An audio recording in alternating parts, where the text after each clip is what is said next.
ថ្ងៃនេះបើអ្នកជាបុរសអ្នកត្រូវតែ upgrade ខ្លួនឯងបញ្ហាដែលបុរសទំនើបប្រឈមមុខ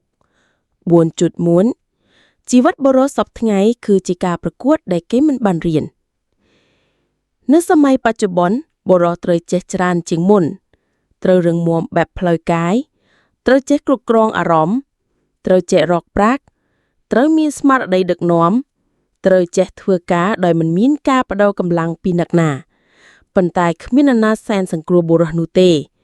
គ្មានបង្រៀនជាផ្លូវការអំពីរបៀបធ្វើជាបុរសទេពួកយើងត្រូវរៀនតាមការរអិលបារាជ័យតាមការចាប់ផ្ដើមដោយគ្មានអ្នកគ្រប់គ្រង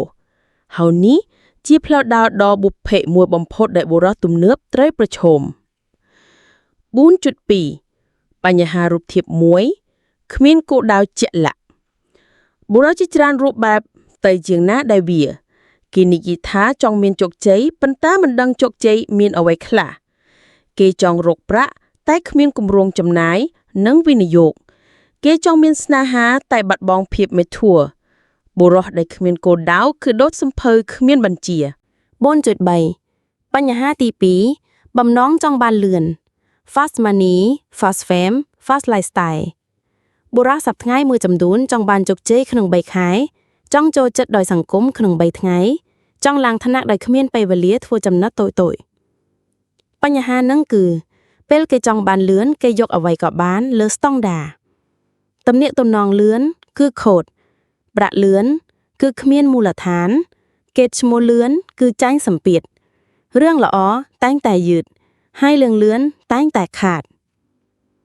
4.4 បញ្ហាទី3ការបាត់បង់ភាពជាអ្នកដឹកនាំខ្លួនឯងបុរសមួយចំនួនដើរតាមអ្វីដែល trending មិនមានជំរឿផ្ទាល់ខ្លួនមិនដឹងថាអ្នកណាជាអ្នកចាប់ផ្ដើមនិងបញ្ចប់ទិសដៅជីវិតគេចាំឲ្យគេជំរុញចាំ motivation ចាំឱកាសប៉ុន្តែបុរសពិតមិនចាំទេគេបង្កើត 4.5 បញ្ហាលេខ4ភាពឯកោនិងអត់នរណាមើលឃើញបុរសជាច្រើនកំពុងឯកោខ្លាំងមិនចង់បង្ហាញការខ្សោយមិនចង់សុំជំនួយមិនចង់បើកចិត្តសង្គមធ្វើឲ្យបុរសគិតថាត្រូវរឹងត្រូវតែងតែទទួលបានប៉ុន្តែអត្តពលកម្មនៃការបង្កើតជីវិតមិនមែនមាននៅលើផ្ទាំងប៊ីឡូដែរវាជាដំណើរដែលពោរពេញដោយភាពតានតឹង 4.6 បញ្ហាលេខ5ការព្រួយអារម្មណ៍និងបញ្ហាចិត្តបុរសមួយចំនួនកំពុងឈឺចាប់ក្នុងខ្លួនប៉ុន្តែមិននិយាយថានឹងអស់កម្លាំងគេយកវាទៅលាយក្នុងស៊ីកាកំសាន្តឬតែបង្ខំស្ងៀមបុរសមិនចេះស្ដាប់ខ្លួនឯងតែសង្ឃឹមឲ្យអ្នកដទៃយល់នោះហើយជាហានិភ័យដ៏ធ្ងន់បើអ្នកមិនគ្រប់គ្រងអារម្មណ៍នឹងគ្រប់គ្រងអ្នក